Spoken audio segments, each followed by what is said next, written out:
Doesn't.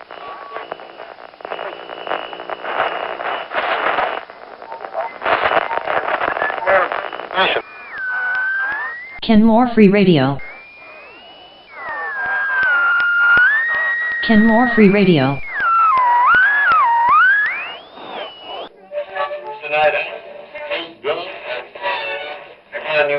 Kenmore Free Radio.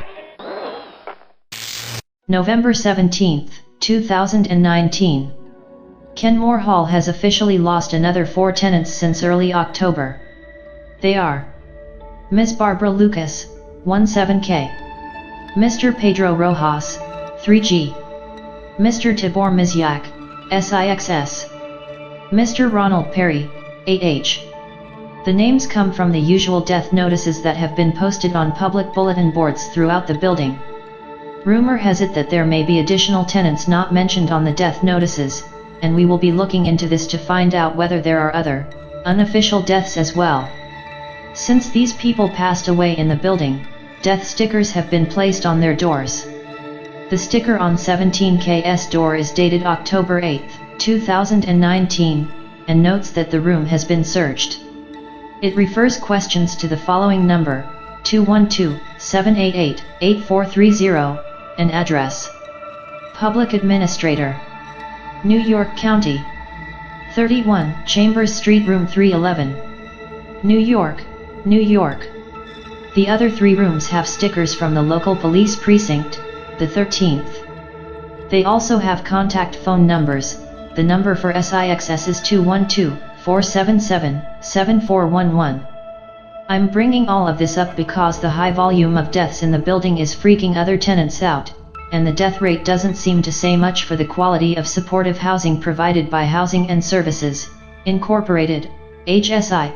Our tenants are composed of older, 40-plus, poor tenants, subsisting usually on either public assistance, veterans benefits, or disability.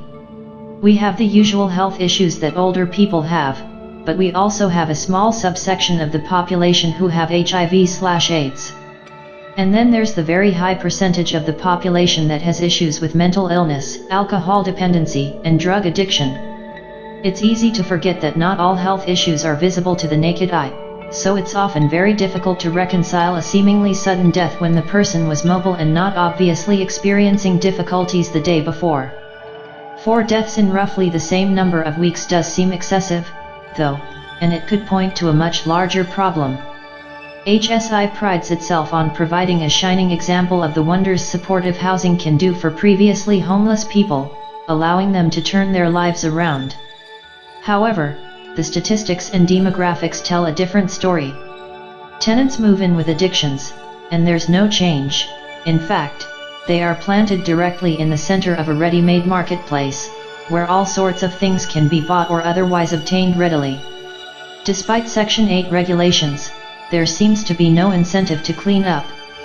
Staff tends to wait until some troubled people become aggressive towards other tenants before making them connect with services like rehab or the psych services at places like Bellevue.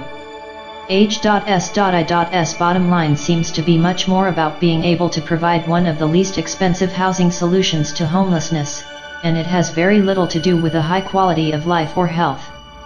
Meanwhile, they receive a steady stream of funding from various agencies in exchange for gathering and reporting data about each and every one of their tenants.